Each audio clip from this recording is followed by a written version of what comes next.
A boy with no powers in a group full of heroes is kicked out because he's useless and not much help to the team. Now, he has nowhere to go, no money to spare, and it seems he's also terrible at any combat skill. A boy recounts the story of Fenrir, an S-level monster capable of single-handedly destroying a large city.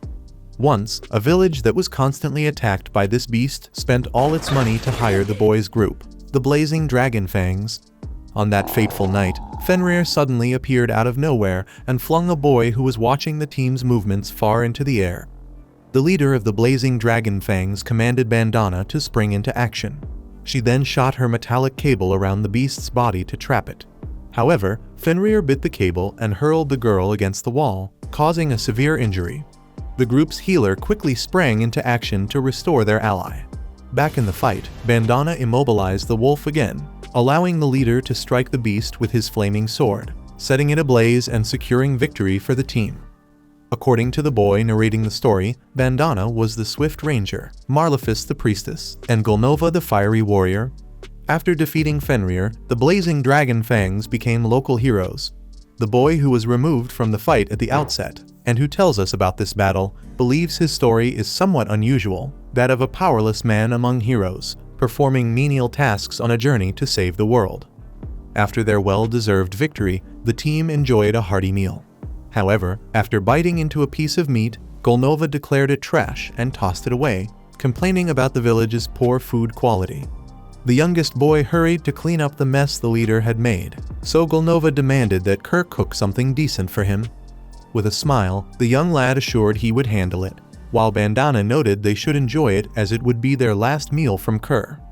The young boy, puzzled, asked what they meant by that, to which Golnova bluntly stated the kid was too slow to realize he was being fired, as he was so feeble he couldn't even kill a cramping slime pup. Marlefis reminded him that according to the laws of this world, teams must consist of 4 members, meaning if they truly wanted to become stronger, they needed to recruit a high-level mage to raise the team's caliber.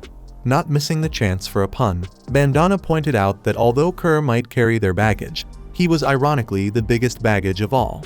As a last resort, Kerr literally begged the leader for mercy to stay on the team, but Golnova kicked him in the stomach and told him to shut up. Following this, Kerr reflected that his story was all too common, that of a powerless boy who traveled with strong heroes until he was dismissed and had nowhere else to go. After hitching a ride on a cart, Kerr arrived in a city with just a few coins from his last salary in the newly promoted SS rank team, Blazing Dragon Fangs, and went to the Hallow Work branch to find a job. Upon entering, he was startled to be welcomed by an employee to the Samela branch of Hallow Workstation. As the boy was looking for employment, she explained he needed to undergo an interview and an aptitude test. Sitting down to begin the process, he was asked for his name and age, which he provided as Kurt Rawkins, 15 years old. Answering further questions, he was born in Haste Village in the Sheen Mountains and worked as a jack of all trades for the recently promoted SS rank team, Blazing Dragon Fangs. Although he had been fired, the employee believed having this service on his resume was a significant advantage for him, making Kerr feel grateful that Golnova and his former teammates had afforded him this opportunity. Next, Kurt had to undergo an aptitude test, which was a talent granted to him by God, in an attempt to discover his hidden talents. Aptitudes ranged from G rank to SSS, and these levels distinguished the boys from the men, as while a D rank might not cut steel with a certain sword, an A rank could possibly do so using the same blade. Kurt hoped for a major turnaround in his life with this test, but the results indicated he was no higher than G rank in all respects. In summary, the boy was a total underachiever and likely destined for some routine 6x1 shift life. But the woman remembered they hadn't tested his forging and alchemy capabilities because the technician wasn't present, so Kerr would have to wait about a week to see if he was good at that. The problem was that the boy didn't have enough money to stay in the city for that long, so she thought of another test and asked him to lift a sandbag that was in the room. Upon touching the bag, Kerr felt his mana being drained, and he managed to lift the object, but the weight caused his back to bend forward. Nevertheless, the test administrator stated he should be strong enough to handle some construction jobs. Speaking of which, a border town in the Margraviate of Takon was looking for people to repair its walls, and Kerr was pleased to have found a job. Later, as he approached the construction foreman with the introduction letter he had been given, the man glanced at the lad's frail frame and doubted his capability. But since he was short on personnel, it would have to do. Thus, he passed the instructions to Kerr to make cement and repair the wall. Kerr was about to ask if he should infuse the cement with mana to strengthen it, but he was cut off by the foreman, who would return in 3 hours to check on the situation and expected the worker to have used at least half a barrel by then, with payment depending on performance. As he watched his boss leave, Kerr reflected that infusing mana was such a common procedure that the man probably didn't think it necessary to explain. Honestly, he was surprised that half a barrel was considered enough. But regardless, he promised to give his best in this job. 3 hours later, the boss came back to check in and was utterly astounded by what the kid had accomplished. Kerr apologized, having run out of cement, but that was hardly the issue. In reality, the fellow Kurt Rockins had managed to repair a third of the massive western wall in just that short time. Disbelieving, the adult questioned how the boy reached the higher parts without any scaffolding or ladders nearby, and Kerr explained that he put the cement on the end of a very long stick. Conceding after initially underestimating the skinny kid, the boss asked how much longer the young man planned to work there. Kerr confessed that staying for a week would be ideal. With that, the man let the employee off and handed him a bag of coins, the most he had on him, promising to pass on the rest later. Kerr was stunned to receive so much money, being used to just scraps from his former group, and it greatly motivated him. 3 days later, like the boss, everyone passing by the north and west walls could see and were incredulous at how quickly they were repaired. That day, the contractor told Kerr that he didn't need to come from tomorrow onwards, as the kid had simply fixed the entire wall, leaving those who relied on that work for food out of a job. Nevertheless, as a small consolation, the man noted that Kurt's performance was of a typical SS rank for this type of job, so he gave the rest of the payment to the boy and recommended that he look for another job in the capital. Interestingly, despite his excellent performance, Kurt returned to Hallow feeling like a failure, as he felt ultimately kicked out. In the middle of another conversation with the clerk, he saw a beautiful girl causing trouble with an attendant. Kerr's interviewer went over to settle the dispute and learned that the customer wanted to hire a miner but insisted on paying based on good results without any advance payment for a mountain, with no guarantees. Since that was the case, the employee suggested the client recruit investors to develop the mine, but she argued that the mountain would be confiscated if she didn't pay the taxes within a week. Interrupting the dialogue uninvited, Kurt offered to do the job, as he always dug in the mines of his village. But the contractor was not pleased with the worker's ant-like physique, preferring a burly dwarf with a tough look. The problem was, as the employee informed, the woman would have to shell out 10 silver coins for the dwarf, which she made it clear she was unwilling to do, so the deal was to take this kid instead. Finally, after the client left dissatisfied with her new employee, the workstation clerk commented to her colleague that Kurt was too nice. With that adorable look, he could easily work in some leisure lodging, if you catch my drift. Hearing that nonsense, the friend asked Miss Kershell to get a grip and handed her the card with the rest of the payment that the boy was supposed to receive for the wall repair. The woman glanced at the value of 200 coins and flipped out, so much so that she lost her balance and fell backward after tripping over the sandbags that Kerr had lifted. In fact, the colleague remarked that those weren't sandbags, but rather bags used to measure a person's mana, and they get heavier the more magical energy a person has, though they usually don't react to ordinary people. Actually, it takes mana at the level of a court mage to activate those bags. Hearing this, Kershell picked up the bag and felt the weight, though not too much. At the moment, she remembered Kurt struggling greatly to lift that thing and began to wonder just who this guy was. Speaking of the man, he was led to work in a more remote area where there was just a small tent, where he and the boss were supposed to sleep together, according to her. Kurt stated that he couldn't share a tent with a woman as beautiful as Miss Ulyssia. This statement left the woman utterly embarrassed, thinking the kid was mocking her, but Kurt assured her that he had never seen anyone as beautiful as her in his extensive life of 15 years. Ulyssia didn't want to hear it and told the boy to stop talking. Soon after, she mentioned that she had been an adventurer since she was 10 years old, so there was no way she could be considered beautiful. With that, she handed the employee some poorly wrapped food, and Kurt thought it was great, considering it had been a long time since anyone had cooked anything for him. He thought to himself that Golnova and the others never ate with him, unlike this new boss who seemed pretty cool. At night, lying awake, the boy couldn't sleep and decided to turn to see if the boss lady had fallen asleep. When he laid eyes on the boss, he noticed she was only wearing underwear on the lower part of her body, forcing the poor kid to cover his mouth to muffle the squeak he let out. After that, he lamented that Ulysses was so naive. After all, he was a man. Pretending to be asleep, the woman thought to herself that she had used exactly that strategy to find out if Kurt was the type to attack her. But he turned out to be really nice, as well as handsome and fun to tease. The next day, she found out that her employee had slept outside the tent all night and noticed that he had fixed the button on her coat. Grateful, Ulysses thought maybe Kurt was in the wrong job. But since he was there, she announced that they would start work soon, as she needed to earn 10 gold coins that week. For that, she planned to start digging somewhere nearby. But Kurt pointed out that she wouldn't find any ore if she just dug randomly, and that it would be better if he took a look to see if he could find something. As the boss finally gave in, the miner discovered a crystal that alone must be worth about 3 gold coins. Some time later, Kurt examined the surrounding rocks in record time and extracted a large quantity of crystals. Impressed, the boss asked if the next step was to sell these items, but he explained that all but the first were too small to be of much value. The real deal was to transform them into magical crystals. Ulysses thought there were fewer than 10 magical artisans in the kingdom capable of this service, but in a matter of seconds, her new employee performed the process with monstrous ease, usually taking an hour to complete.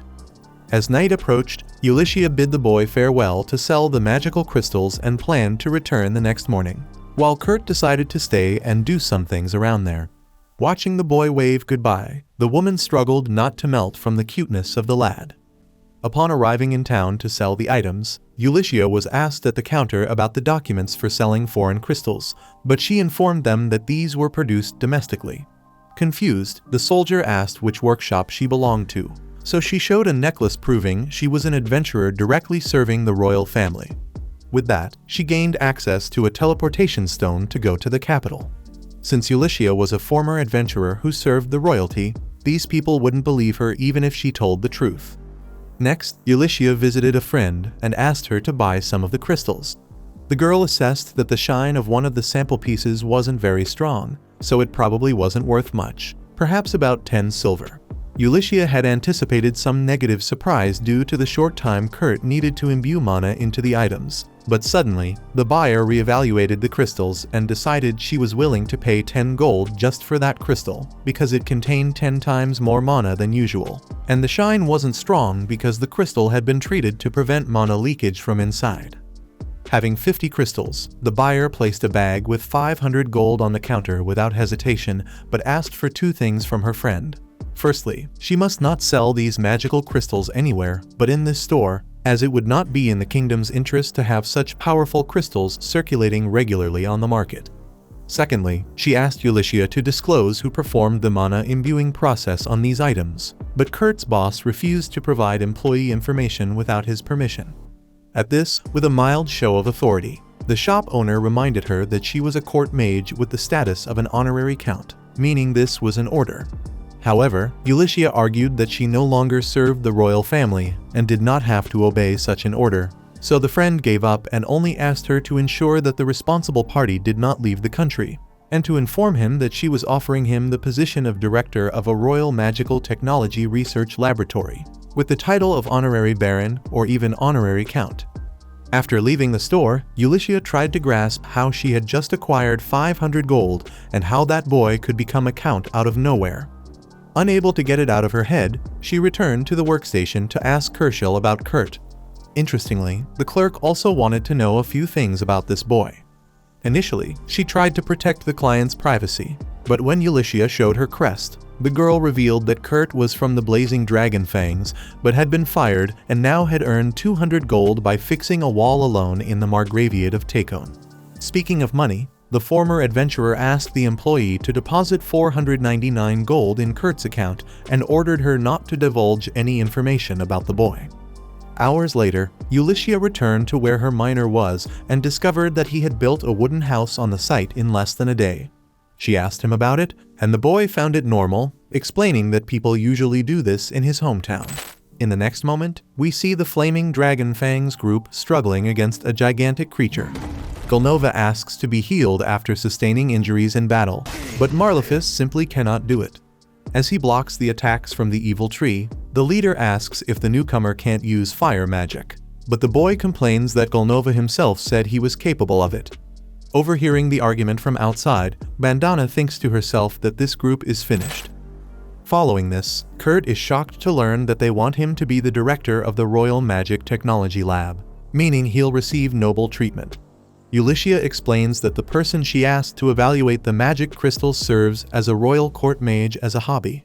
Thus, Kurt acknowledges it's a great offer, but ultimately declines. Internally, he reflects that he can't see himself in a role that places him above others, besides feeling bad for the Flaming Dragon Fangs. Outwardly, he argues to his friend that his main role is to work there, and then asks if the sale of the crystals was enough to cover the taxes. She responds that she sold them for a great price, but it wasn't her who created them. In fact, she took some gold as a handling fee and deposited the rest into Kurt's account. He thinks it wasn't necessary, but Ulycia insists it was, as she would feel too guilty accepting such a large sum.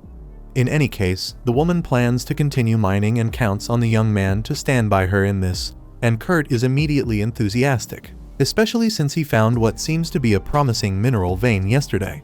However, the boss is concerned about how many hours he rested, and he informs her that he slept 6 hours. To her astonishment, since he built a house by himself and slept so little, Kurt thinks she's upset because he slept too much, given that he used to sleep only 4 hours a day with the Flaming Dragon Fangs. Therefore, he promises to make up for the excessive sleep. After their conversation, Kurt takes the woman to an area he believes is good for mining. Ulycia confesses she doesn't see anything special, so he explains that, considering the mountain's topography, there must be a mineral deposit below, but Ulycia should not dig deeper than 50 meters. She thought they would dig together, so the employee explains that he plans to dig around the area where he found that large crystal yesterday. Hours later, the boss finds a very valuable topaz and screams with joy, assessing that it must be worth about 3 gold coins, especially since Kurt will turn it into a magic crystal for free if she asks, which would help her meet her target. With this in mind, she feels a spark of passion for the miner, but quickly scolds herself to push that feeling away. With a smile plastered on her face, Ulycia follows Kurt Rawkins, imagining that by now he has made an entire mining tunnel. Indeed, the kid had simply built a mine in the meantime. Ulycia enters and notices the excessive brightness, then wonders if they don't need lanterns because of the glowing moss. Either way, she freaks out when she realizes the tunnel is huge in a surreal way, and it was supposed to be impossible for that kid to manage to open such a large one in so little time. At that moment, the aforementioned arrives and laments that all he extracted were useless stones, along with small fragments of the mineral he's looking for. Ulycia takes a look at the useless stones, but acknowledges that they actually look pretty nice. Kurt agrees, but since they are plentiful, those mithril stones don't have much value. Upon hearing this name, the boss is incredulous. After all, mithril is not only more valuable than gold, but it's even more expensive than platinum. Curiously, Kurt mentions that this stuff is so common in the village he came from that people throw it away. Startled, Ulycia asks what mineral he was looking for, and he replies that it's orichalcum.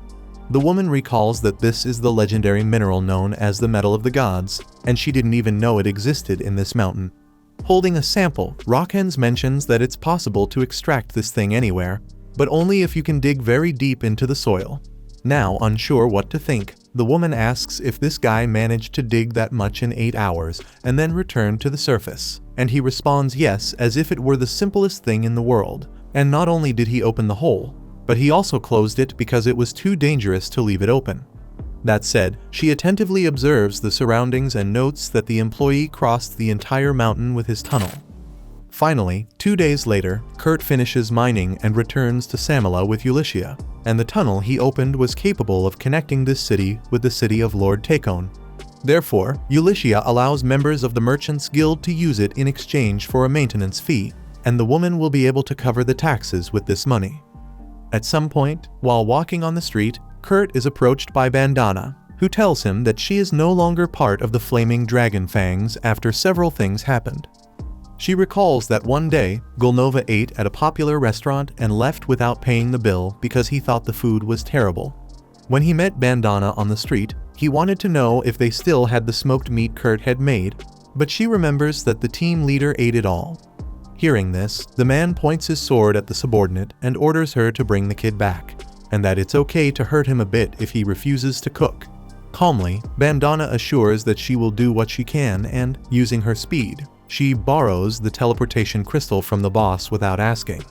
After leaving the alley where she found Golnova, she sees guards looking for him because of the trouble at the restaurant, and thinks that Marlefus was lucky to have been called by the church. In the end, she was right. The group ended up going down the drain, and Bandana decides to visit the leader only when she feels like it. Reflecting on this, Bandana decides to put the whole ordeal aside and simply says she was dismissed, as she doesn't want her surveillance target to get tangled in this mess either. Hearing this, Kurt regrets not being able to return to Dragon Fangs right now. After all, he greatly admires Golnova and feels deeply indebted to him. Eventually, Bandana mentions that she knows someone from a workshop who needs assistance.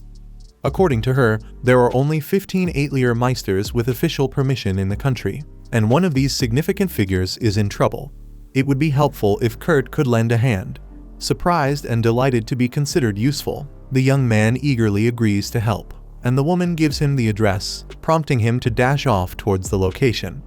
Left alone, Bandana thinks that being an apprentice to the Great Sage is no easy task. On his way to the mission, Kurt recalls that the workshops known as Eitliers are facilities that mainly produce and sell medicines, magic swords, magical devices, and similar items. The head of an officially sanctioned Eitlier is known as an Eitlier Meister and is authorized to develop these sites and is treated as a viscount in terms of status. Honestly, the boy had no idea that such a person existed in this city. Soon, he arrives at the address written on the paper Bandana gave him. The house seems quite ordinary, but a sign reads Eitlier Ophelia. When he knocks, a very young girl, surely too young to be considered a master, answers the door. Seeing the human's astonished face, the girl thinks he's acting this way because he's not used to dealing with elves, so the boy explains that it's not the case and asks if she is the master of the Eitlier. She tells him she is just Michelle Lalacata, the boss's assistant. Kurt says he came to help on Miss Bandana's recommendation, and the assistant, thrilled to finally have some help, pulls him inside. Upon reaching the place of contention, Kurt pinches his nose due to the foul smell. It turns out they needed someone to clean the kitchen, and Kurt grimaces bitterly upon realizing he would never be considered useful in assisting directly in the Eitlier. Then, Michelle is called by the boss, leaving the boy alone with the mess. Without hesitation, he pounds his chest, dons an apron, and cleans up the entire mess in 30 minutes. Unsure what to do next, he follows the path Michelle had taken and goes after her, until he knocks on a door where he receives permission to enter. But inside is a girl wearing less clothing than appropriate. Confused, she asks who he is, and Kurt introduces himself in a startle, apologizing for entering under these circumstances. Not minding much, the lady informs him that Lady Ophelia has gone to the basement. At that moment, Kurt notices a curse mark on the girl's belly and asks to take a closer look. With her permission, he touches the mark and sees that she feels no pain, likely because the curse has consumed so much of her that she hardly feels it anymore. At least, her stomach still works because it growls ominously. Therefore, Kurt offers to prepare some light food for her.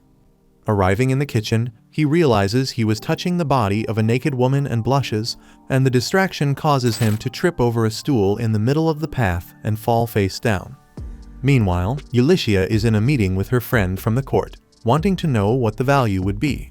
The purple-haired girl offers 50,000 gold for the mithril and orichalcum, which makes the businesswoman sweat from the amount of money mentioned. She questions what Mimiko thinks will happen if they find out Kurt Rawkins exists, and Mimiko bluntly replies that the boy could easily be kidnapped or even killed. Honestly, she has no idea how such a monstrous kid has remained anonymous for so long. Ulyssia mentions that he was fired from the Flaming Dragon Fangs, which reminds Mimiko that the leader of this group is being sought by the authorities. She wants to know what her friend plans to do with the boy from now on, and Ulyssia hopes to place him in the position of Eitlier Meister, as limiting his actions would be better than him standing out. Moreover, she herself wanted to be hired as a guard, but has no idea how to make him accept this, as the boy has no clue of his real capabilities.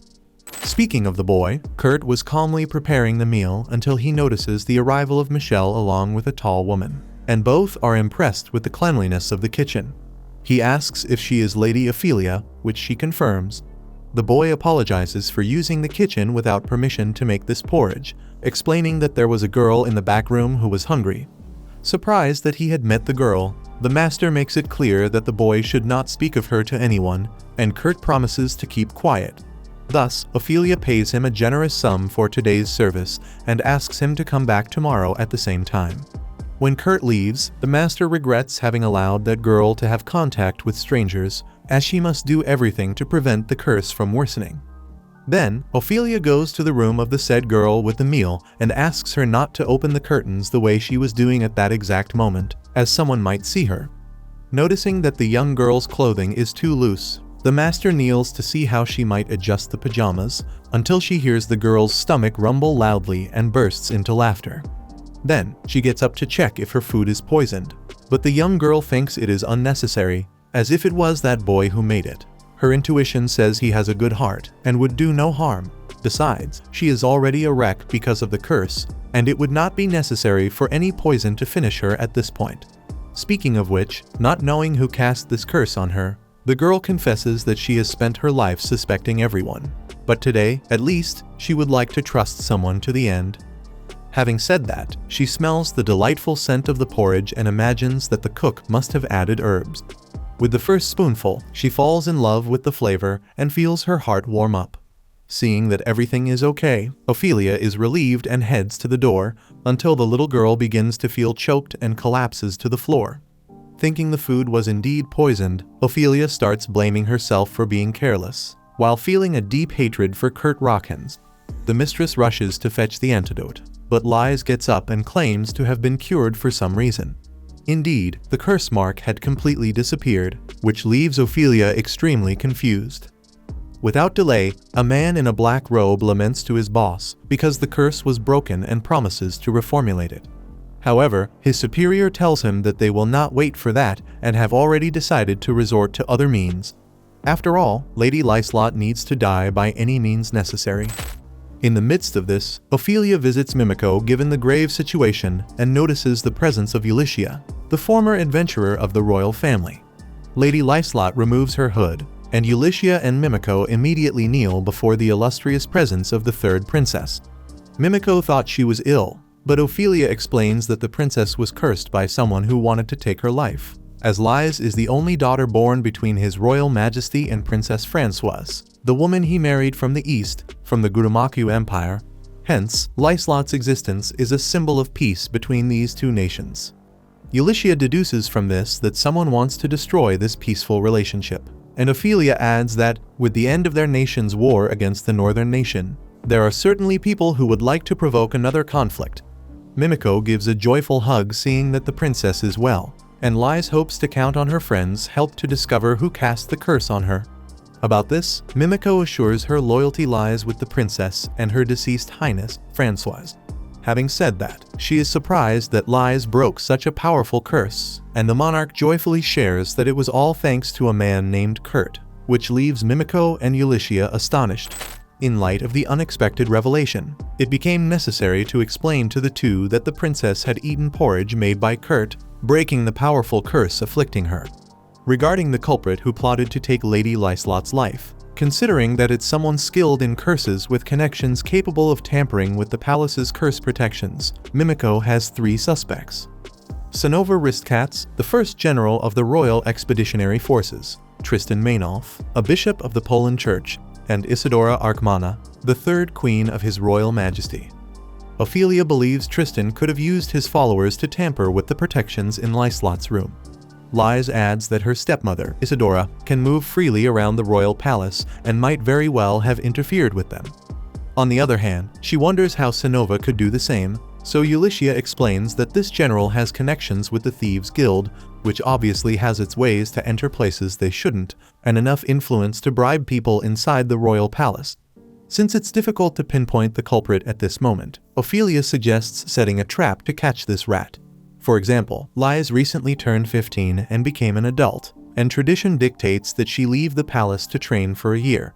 So, the plan is to create a non-existent workshop, run by a fictitious Meister, where Liz will train. Surely, the culprit will start gathering information about the supposed master of this place. Mimiko deduces that if it were someone who really existed, the thieves would collect information quickly. But since he doesn't actually exist, there's nothing to collect, and this bait will confuse the culprit and buy them time to investigate the situation more thoroughly. However, Ophelia says they need to prepare some credentials for this person who will be the fake 8-layer Meister. But Ulysses has just the thing for that, a magic crystal. Ophelia takes the item and is startled by its quality. Then the mine owner reveals that Kurt made it, leaving the master and the princess dumbfounded again. Later, Kurt arrives at the door of Ophelia's workshop and sees a sign that it's temporarily closed due to some unspecified emergency. At that moment, Michelle arrives, so the boy takes the opportunity to ask what happened. She explains that after Kurt left yesterday, her master suddenly went somewhere, and she's sorry that there's no way for the boy to help in the workshop now. Because of this, the poor guy walks away downcast, thinking he made another blunder that got him kicked out of the place. Anyway, his stomach growls, determining it's time to eat, so he heads to a restaurant to ease his hunger with a smile on his face. There, a group of warriors is discussing something at one of the tables. The woman in the trio questions what they will do, as they need to deliver something today. A man replies that he doesn't know, as the doctor said that such a person needs to rest for a week. But without their carrier, they'll have to refuse this order. The problem is they can't afford the cancellation fee, so the girl thinks it's better if they just carry their things. However, her companion reminds her that they will be very vulnerable to attacks if they are loaded down. Kurt overhears the discussion and thinks he could serve as a carrier for these people. Therefore, he brazenly approaches the team and offers to act as a mule for the group, since, although he's a clod in combat, he has an incredible talent for carrying things on his back. The girl dismisses the idea of a kid like that managing the task, but her colleague slaps her on the head and reminds her that she's the same age as this guy. The man apologizes for his sister's behavior, but admits that this job isn't for just anyone, as they are preparing to hunt iron golems that weigh over 200 kilos, and it will take someone with special abilities to carry the necessary items. The only team member who hadn't spoken until then contributes the following statement. That's right. Regardless, Kurt assures them that 200 kilos is nothing for him, so he proposes a challenge. If he can lift the 2 men of the team, that will prove he's the right guy for the job. Without waiting for any of them to agree, Kurt lifts one of the men over his shoulder as if he were a 10-inch statue, leaving the rest of the people dumbfounded. Then he picks up the blonde, who, with his armor, weighs over 150 kilos. Immediately, the restaurant's clientele applauds the spectacle. Having done that, there could be no other outcome. Kurt Rocken proved he was up to the job, so the team sets off on the mission. The armored guy introduces himself as Cans, a heavy warrior. Although he wields a sword, it's practically ornamental, as his own fists speak louder than any blade. The other man introduces himself as Danzo, the samurai who leads this group. Kurt asks what a samurai is, and Danzo explains that it's an oriental variant of a swordsman. Lastly, the girl introduces herself as Sina, a ranger. Cans extends his hand to the new teammate and informs him that the team is called Sakura. He explains that they have another carrier named Bibinok, but he will take a week to recover from a cold. In response, Kurt bows and thanks them for hiring someone ordinary like him, and the reaction from the people is to burst out laughing, confusing the carrier. Cans lightly knocks Kurt on the head and says he counts on him, and the boy only thinks that he must try not to mess up with these cool guys. Later, they arrive at a cave where the mission is to be carried out, but Kurt steps on a slime in the middle of the path and gets his foot stuck in the goo. Sina says it's just a matter of the kid crushing the creature's core, but the carrier is so incompetent in a fight that he manages to stab his own thigh instead of the slime. Out of patience, the ranger sorts out the situation and acknowledges that her colleague warned he was bad at fighting, but what he just did was a spectacular blunder. Still, Cans and Danzo assure him that there's nothing to worry about, as they are the ones who need to fight. Kurt is shocked because his companions didn't get mad at him for failing, since this was routine in his old group. Finally, the quartet enters the cave, and the ranger prepares glowing moss to spread and light the path with a visual spectacle. Kurt points out something he saw along the way, and the girl explains with disgust that it's goblin dung, and by the smell of it, it's still fresh, meaning the monsters aren't far. Kenz asks everyone to stay calm, as they can surely handle 1 or 2 goblins without difficulty. But if it turns out to be a horde, they can always run like the wind. Deeper into the cave, the dungeon begins to resemble ruins as the team progresses. Kurt notices something strange on the wall, but is interrupted by the arrival of a goblin. In that instant, Sina throws a knife into its chest, and Danzo finishes it off with his katana. The problem is that the voices of several similar monsters can be heard in the distance, clearly indicating that there is a whole colony in this location.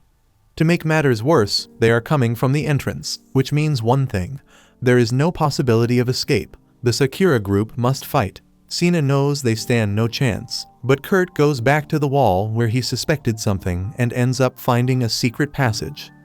However, upon hearing the suggestion to follow Kurt into the passage, only Sina enters and closes the passage behind her. On the other side of the door, Kan says it's impossible to escape so many goblins while looking for a way out, so the two of them must go ahead.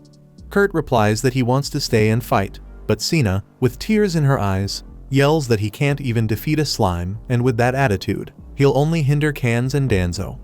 Hearing her harsh words, the carrier reflects on how much the girl wanted to be fighting alongside her comrades. On the other side, Kans asks Danzo if he regrets their decision, to which he asserts he does not and returns the question. Kans responds that dying to protect his little sister is the highest honor an older brother could have. The samurai concludes that a death without shame is a warrior's pride, and his friend agrees that there is no regret in fighting for their comrades' survival. Kurt overhears the conversation and is astonished to have been accepted as one of them so quickly, although he laments that he can't do anything to help. Anyway, Sina assures that Danzo and his brother will survive, then lights up the secret passage to continue on. But this brings a terrible consequence. At the end of that passage were iron dragon golems. Meanwhile, Ulyssia and Lyslot arrive at the inn where Kurt is staying, and Ulyssia asks the girl to keep from the boy that she is the princess. She agrees and suggests it would be better to be called Lies to avoid formalities, and the elder agrees to be called Yuli.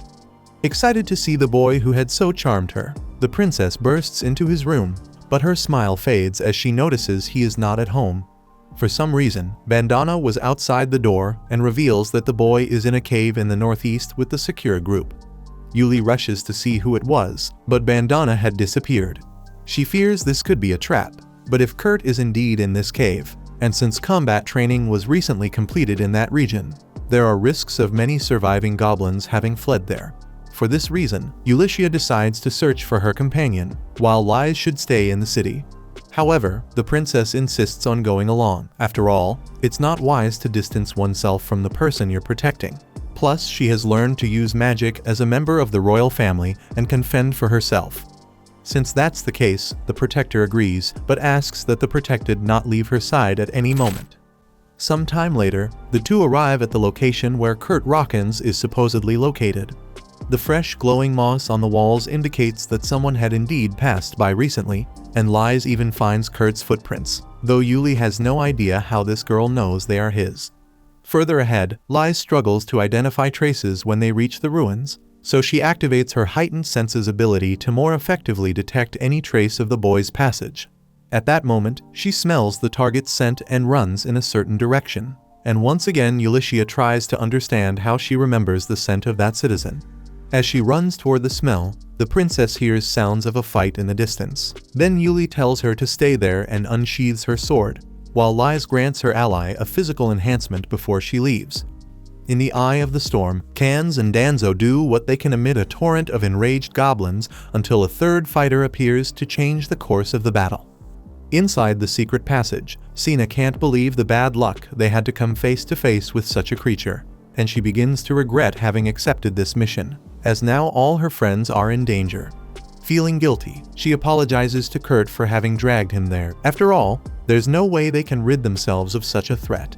Since these iron dragon golems are meant to protect the passages, they will be attacked as soon as they try to cross. In turn, Kurt consoles the girl and stands up to take care of the golems.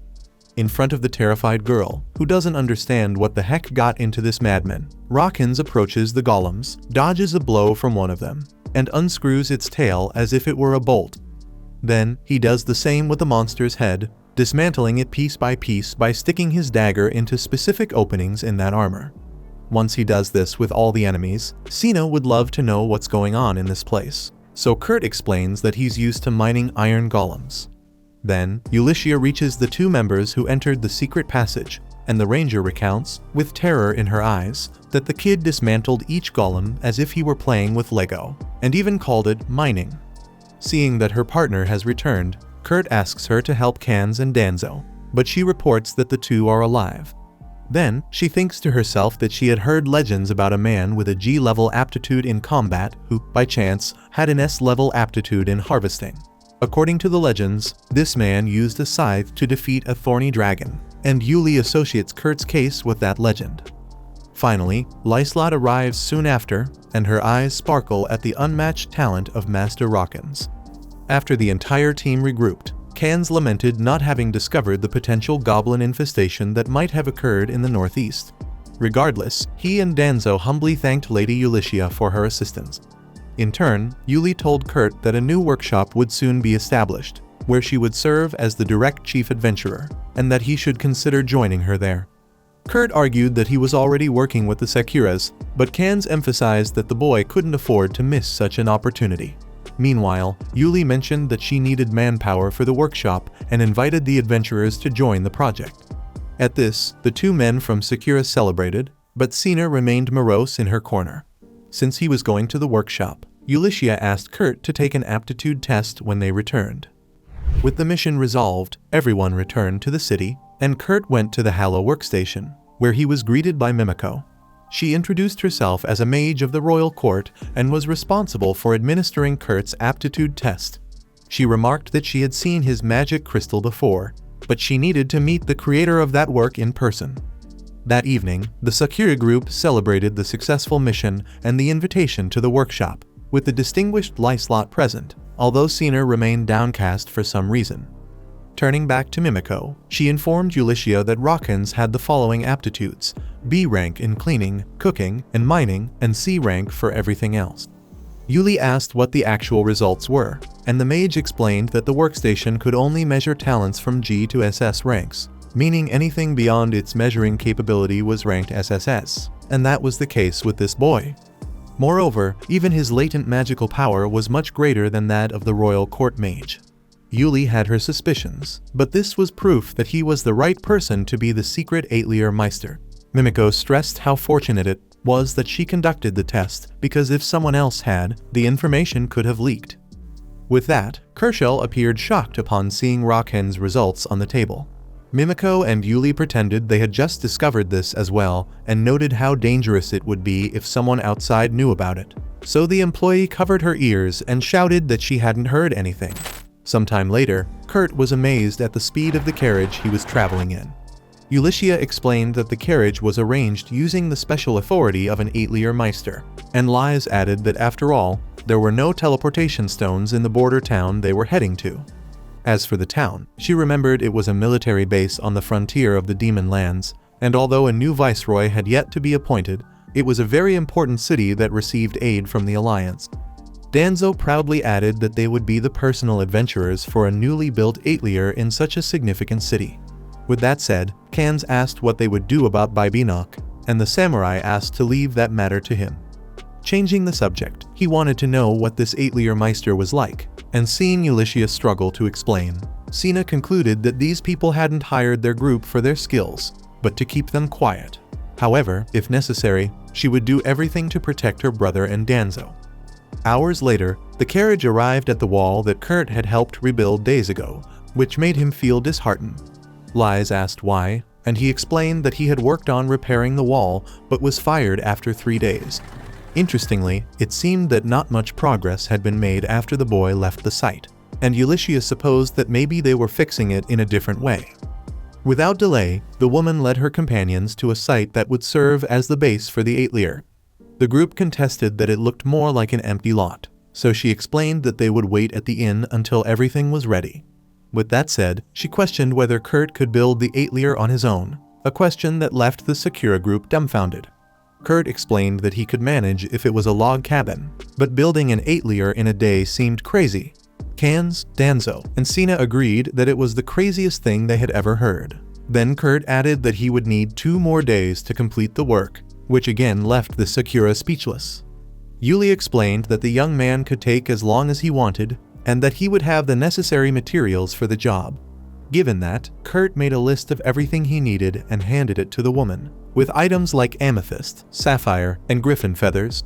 After noticing that Sina seemed suspicious about something, Yuli called everyone to go to the inn to not disturb the bricklayer, reminding Kurt that he should return to the inn whenever he needed to eat and rest. Once there, Yulicia asked everyone to sit down so she could say something important. Sina asked if she was going to talk about what happened in the cave. After all, those iron dragon golems were defeated by Kurt alone. He said he was used to mining iron golems and destroyed those monsters with just a dagger. Thinking about it, Sina demanded that Yuli tell them who that guy was, and who Lies really was. First of all, Yuli introduced herself as an adventurer who used to serve the royal family. Then the other girl identified herself as Lyslot Humeros. Showing the crest on her dagger, she revealed she was the 3rd princess of this kingdom, but was concealing her identity for certain reasons at the moment. Therefore, Sina asked if Kurt was also royalty, and Yuli explained that he wasn't, nor was he part of the nobility. In fact, she had no idea who the young man really was. What was known was that his combat skills were all rank G, while those unrelated to fighting were all rank SSS, such as transport and mining, for example. However, not even Kurt knew this, and they made sure to hide it, making him think he was rank C or B, at best. The big question was that Kurt Rockens would be the new 8-layer Meister here, but that also needed to remain a secret. Sina revolted and questioned why they were deceiving the boy this way, and Yulicia explained that even if they told Kurt the truth, he certainly wouldn't believe it. But most importantly, there was no way to know if someone would plan to exploit Kurt's abilities if they made this information public. With that, Sina slammed the table and explained that the ones exploiting the young man were they themselves, so Kans hugged his sister to calm her down a bit. Danzo gave the go-ahead for Yulicia to continue the story. Then Lyslot explained that Kurt Rockens had broken the curse cast on her with homemade porridge. Yuli added that someone was after the princess, so they chose this border town for the construction of the 8-layer, allowing them to identify the enemy behind this pursuit. Still, Sina complained that Kurt knew nothing about this, and Lies shared that the boy had no idea who she was. But as soon as he learned that Lies was under this curse, he saved her without asking for anything in return. According to Yuli, the young man was pure and always put others first, making him someone they wanted to protect, and that's why they asked the Sakura group to keep this secret and join forces to keep Kurt safe. Hearing such a complicated story, the Sakura lowered their heads in a reflective tone and took a few seconds to respond. The first to speak was Danzo, claiming that a knight's duty was to obey royalty. However, as adventurers, they had no such obligation. Nevertheless, they were also comrades who risked dying alongside Rockens, so they were companions.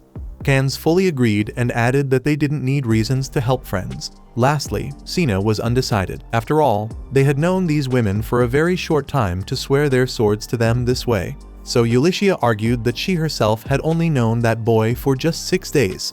Still unconvinced, the ranger asked for a moment to think and withdrew. Walking alone on the street, the girl tried to understand what was happening, because for her, Kurt should know the truth. Soon, she returned to the 8-layer site and saw the work at a much more advanced stage than would be humanly possible. Startled, she questioned if the guy had done all that without help, and he explained that he could do it. After all, he was rank B in mining.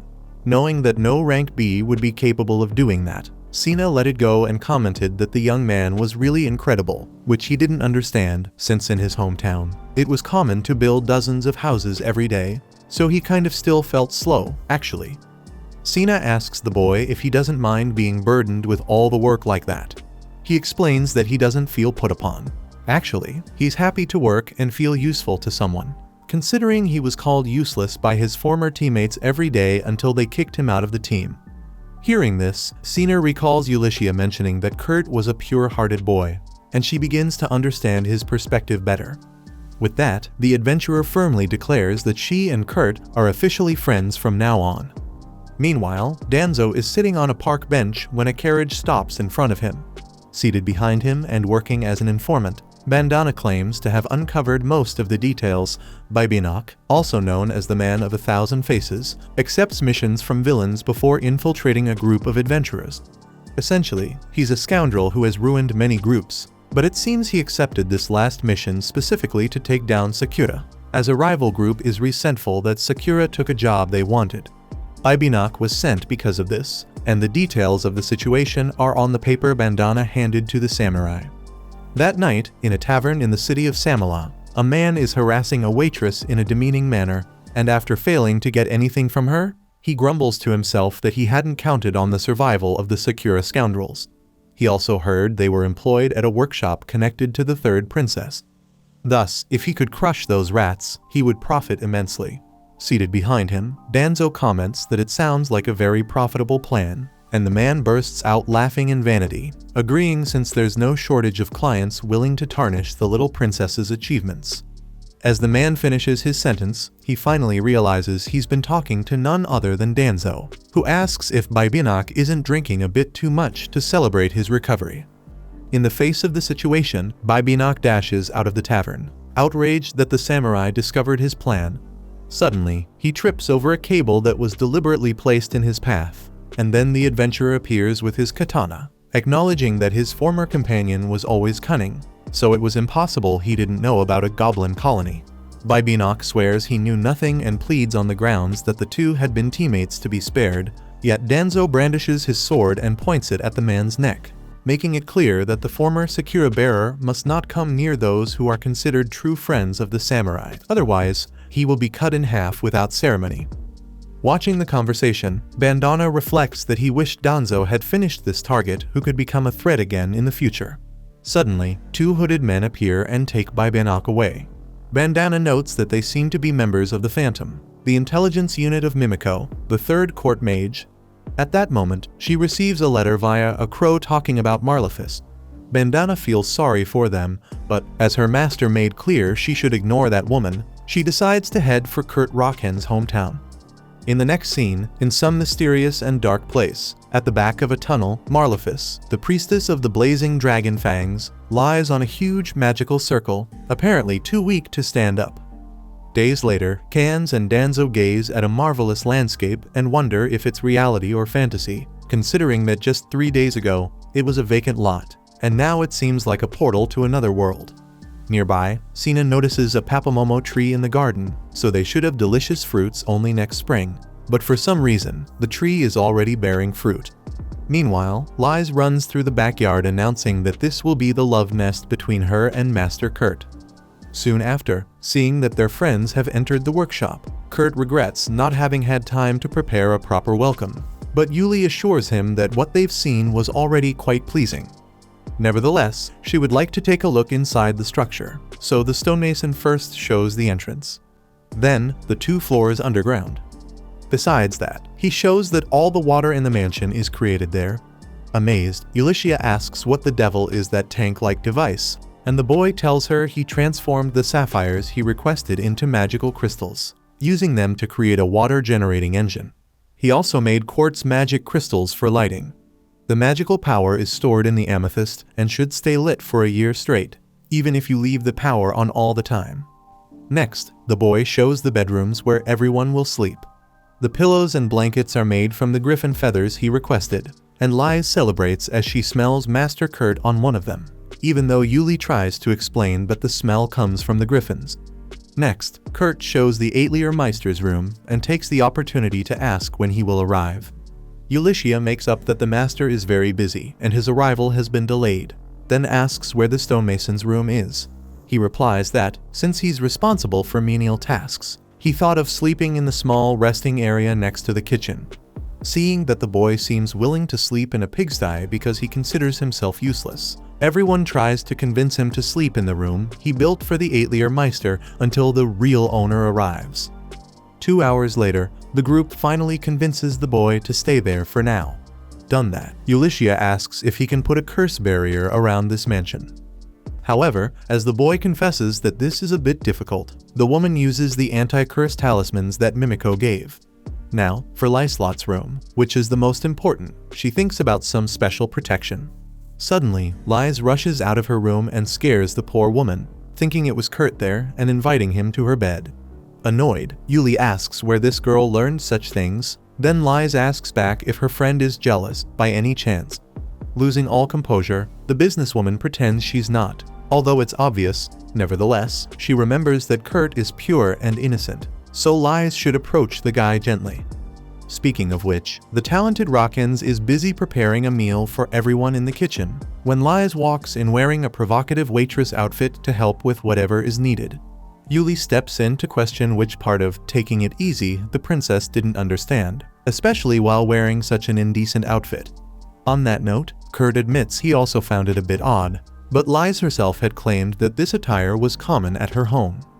Moreover, Sina opens the kitchen door after smelling freshly baked bread, only to see Lyslot in that peculiar outfit and frowns. Kurt confirms that there is indeed bread baking in the oven, and that it will be a regular morning occurrence in this house. By the way, when the boy asks whether the women prefer coffee or tea, Ulyssea's eyes light up, and she concludes that this man is the perfect housewife. Therefore, she now intensely desires him as her spouse. At mealtime, Cans is the first to praise the food with great enthusiasm. Sina gives a look that shows she enjoyed it, and Danzo mentions that he can feel the food energizing his entire body. Ulysses asks where Kurt is, and Lys explains that he went out to clean, carrying a cloth, because according to him, someone had scribbled all over the mansion. Knowing that Lys was probably referring to the curse protection, Ulysses rushes to Kurt in a hurry, although Mimiko had mentioned that it's impossible to remove the talismans once they are placed. However, as soon as she reaches Lys's room, the boy was cleaning the last mark on her door. When he asks if she knows who made the mess in the corridor, the woman kneels in sadness and explains that it was definitely the work of Rabisky, the scribbler often mentioned in rumors. He must have seen Lys and left those scribbles in hopes of catching her attention. Believing this story, Kurt remarks that there's a lunatic for everything, but it would be wise to inform Lys about this. Given this, Yuli reflects that she managed not to reveal the assassins after Lys, but now with no talismans, and with it taking a few days for Mimiko to arrive, Yuli needs to find a way to protect the princess until then. In the next moment, we see that Marlefus has been expelled from the church by some religious authority. The reason being, not only had the flaming dragon fangs shown numerous failures and acts of violence towards others, but the leader of the group had become a wanted man. Marlefus argued to Bishop Tristan that it wasn't her fault, as she had indeed used lightning magic inside a restaurant in the royal capital, but it was a punishment for them serving her group food worse than pig slop. Regardless, the bishop was done with excuses, for the bad reputation Marlefus had garnered would become a stain on the Poland church if she continued there. Alone, Marlefus grieved, considering that she had always done more for the institution than anyone else, joining ordinary adventurers and performing miracles for others. However, Tristan made it clear that he recognized the sister's magical prowess, and because of this, if she agreed to do a small job for them, they promised to absolve her sins and make her a priestess. Surprised by the offer, the young woman watched as he showed her wine from the enemy of the Poland Empire, the Gurmaku Empire, and asked her to take a sip. Eager for forgiveness, Marlefus drank a gulp of the beverage and allowed the superior to request anything. Thus, Tristan took the opportunity to order her to be part of the execution plan for the third Princess Lyslot. Instantly, a curse mark appeared on the woman's belly, dropping her to her knees. With that, Tristan finally revealed that the wine she had drunk was poisoned with a curse, which would cause Marlefus's body to accept nothing but water. In a month, she would die of starvation. Now, if she passed this test, she would be freed from suffering and become a priestess. Despite the absurdity of the situation, Marlefus offered her life to the bishop, and it was this curse that placed her in such a horrible predicament, even bringing her before a demon lord at the peak of her suffering. Back to the present, during breakfast, Yuli reflects that there has been no change in Lys's body after Kurt erased the protections, and perhaps the enemies haven't yet discovered the princess's location, unless there's another reason they haven't been able to do anything so far, like Kurt's cooking having nullified the curses unknowingly. In any case, Mimiko has already arrived in town and spread her webs. If the enemy tries anything, they'll know immediately. Thinking this over, Ulysses bites into a cake and marvels at the flavor. Moreover, Lise comments to Kurt that the texture of the sweet seems different than usual, and he reveals that today he tried making the cake with rice flour. Lise gets excited about the boy's recipes whenever he uses rice, like the porridge he made, and if she's cursed again, she'd want another serving of that dish. Kurt is pleased by the compliment, but clarifies that the girl no longer needs to worry about being cursed. Amazed, Yuli questions how that could be possible, since the boy himself had said it would be difficult to create a barrier against curses. Indeed, Kurt shares that he can't create such barriers, but he has a trick up his sleeve. In the next scene, we go to another religious figure who asserts that they cannot afford to fail. A sinister figure in front of him agrees and promises that he will curse the third princess to death. As he makes a display of his power, Mimico's web is activated and alerts Ophelia. Then, Kurt tells us that the entire mansion they live in serves as a barrier that reflects curses, so he can't create another barrier inside it, but he has tweaked this a bit. Soon, a Poland church henchman appears with a bright glow inside him, after his curse has disappeared. Kurt explains that instead of the curse attacking the person, the caster simply shines because if he set it to counterattack, the boy would feel bad for anyone accidentally cursed. Immediately, Yuli decides to share this with Mimico and the others, then announces that she needs to step out. Soon after, Kurt invites Lise to go shopping in town together, since the girl hasn't left the studio since they arrived. After all, despite being in a fortress city, the local market has very fresh vegetables. Despite this, Lise declines the invitation, although she can't quite explain why. Meanwhile, from atop the city wall, a man alerts General Allraid that the fog is getting thicker. Allraid confesses to Generic that he has a bad feeling about this, but the subordinate doesn't understand, since the wall was repaired and it's hard for them to be attacked by monsters. Moreover, he still can't believe that the general himself took charge of this repair work. The superior responds that he had no choice, given the importance of the city, for there was fear of enemy spies entering unnoticed. Returning to Ophelia, Mimico finds the man who tried to curse Lise, and he was dead. Probably, those responsible thought they would be discovered by the light, so they took care of this guy. Ulysses questions about this intense glow even after the person's death, and Ophelia explains that Kurt Rockhands created a powerful curse reflector to that extent, and that if he decided to cooperate fully with them, he could solve this problem in the blink of an eye. On the other hand, Ulysses doesn't want to get the kid into even bigger trouble, so Mimico announces that she will investigate the rest later. Then, she asks Yuli to make sure Lady Lyslot doesn't leave the studio, with the mage leaving Phantom to protect the place. Suddenly, the women hear the loud tolling of a bell. From atop the wall, the general is alerted about a monster attack, then activates the magical team to light up the front of the castle. Once done, it was possible to see an army of skeletons approaching the walls, all armed with swords. At the same time, Mimico receives an alert from an informant that the city is being invaded by skeleton women. General Allraid summons the first platoon to defend the territory by his side to the end and orders Generic to finish evacuating the people. But the subordinate asks to fight as well, since the skeletons only manage to go straight, meaning if the defense concentrates soldiers there, they could exterminate the invaders. Yet, Allraid questions what they would do if there were another type of enemy below, and once again sends the subordinate to evacuate the citizens. However, before Generic could leave, something surreal just happened. The skeletons, which had blindly marched forward, instead of stopping at the wall, began to cross the barrier magically. In the meantime, Mimico received another message from an informant. It seems the skeleton horde was being drawn toward the west wall. Upon hearing this, Yuli recalled Kershal mentioning that Kurt had single-handedly repaired the north and west walls.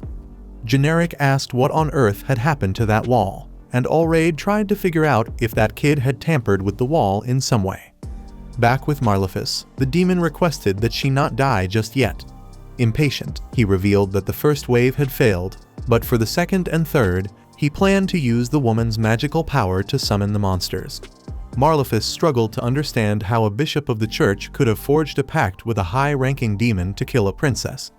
The demon began to conjure skeletons using the woman's mana, explaining that the Lapita ruins had once been used to summon demons, but they were also an ideal area for monster production. It seemed Marlefus didn't have as much magical energy as that bishop had claimed, but using her soul as fuel should be enough to make up the difference. At that moment, Marlefus realized she wasn't partaking in any test.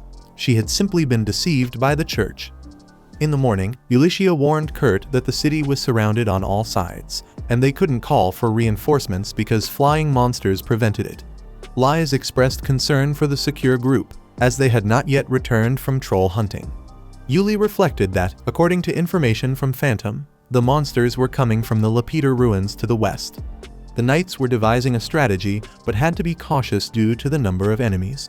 Lies had heard there was a skeleton attack the night before, so Yuli confirmed it, but said that as soon as they touched the wall, it was as if they were being purified, which even scared the wall's defenders. Surprised, Kurt recalled that being purified upon touching the walls was common in his village. Realizing it was that guy who had rigged this, Yuli feared the skeletons might attack a wall lacking the purifying effect, so she devised a plan to prevent that. She announced she would go to clean up the ruins to the west, but asked the two to stay put no matter what. Kurt was eager to help with the cleanup too, but the warrior explained it was dangerous with so many creatures outside the wall, and the boy understood, being a novice in combat. Eventually, Ulyssia accessed a storage where a box contained several glowing stones. At the wall, the defenders struggled to attack enemies to the east and south. A squadron was made available to the general, who noted that the skeletons moved slower during the day. Now was the time to act. Ulyssia arrived alongside Ophelia and Mimico, and Allraid was surprised to see Yuli after so long. He heard she had joined the newly opened Atelier in town, and asked who the other two were. The warrior introduced the royal court mage and the Atelier Meister, then revealed that the third princess was also in the city. Thus, the general knew he needed to divert soldiers to protect the aristocrat. But Mimico assured him that little Allrad needn't worry, as her intelligence squadron was taking care of her royal highness. Ulyssia shared that she had a plan where the general and his men would serve as bait to draw the monster's attention. During this time, she would personally go to the west ruins to destroy the source of the enemies, armed with a secret weapon that could change the tide of battle. Allraid saw the women displaying a common-looking magical crystal, but Ophelia assured him it could elevate the item to a new level. Thus, the general accepted the plan, but on one condition: he wanted to join the attack on the ruin. Everyone was stunned to see the general putting himself in danger, and he said his deputy general Generic could lead the bait squadron to divert the invaders, while he and Ulyssia would attack the main camp of the opponent. Generic warned that this would be too dangerous, yet Allraid argued that serving as bait was just as risky, and he saw no one better than Generic to lead such a complicated mission. Finally, the superior asked for Ophelia and Mimico's help to protect the city and announced the start of the operation. Even though Generic was displeased, Allraid made it clear he wouldn't change his decision.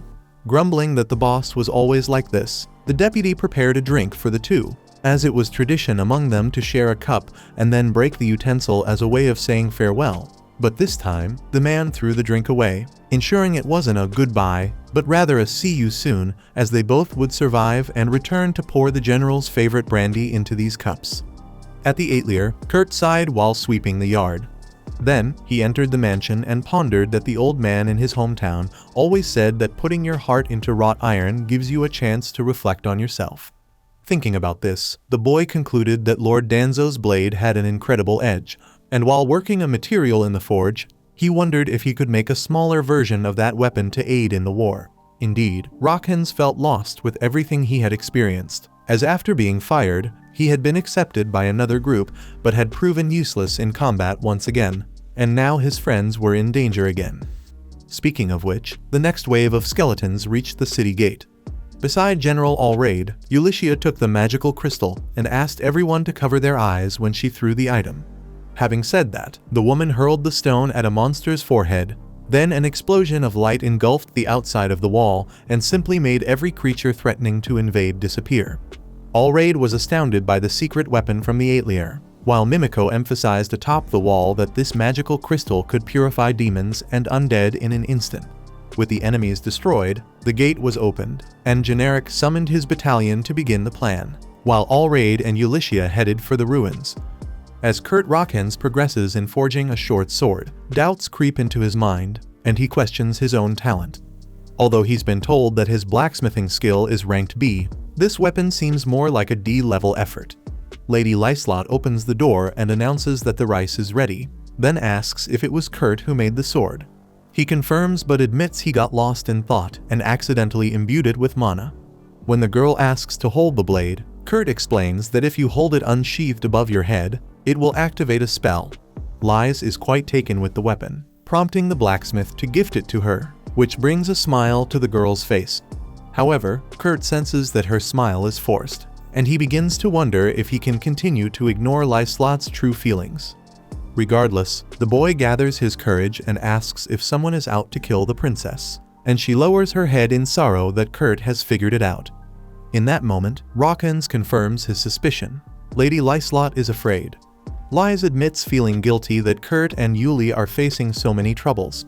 Although Kurt insists that it's not true, the princess can't help but worry about Ulyssia, who is currently risking her life to reach the western ruins. Kurt wonders if that is where the person wanting to kill Lys is located, and she believes it might be.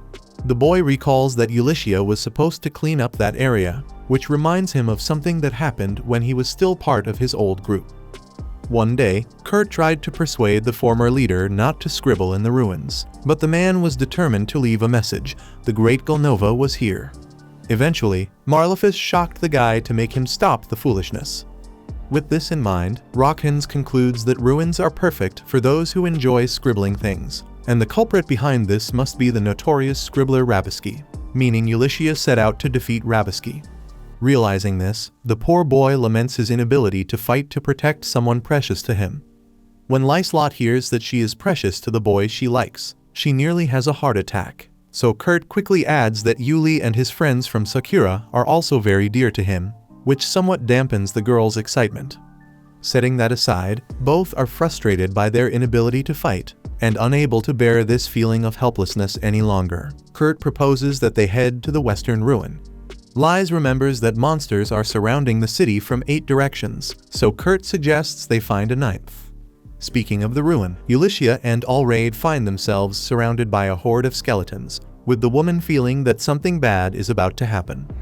Check out these videos appearing on your screen and subscribe so you don't miss the next part.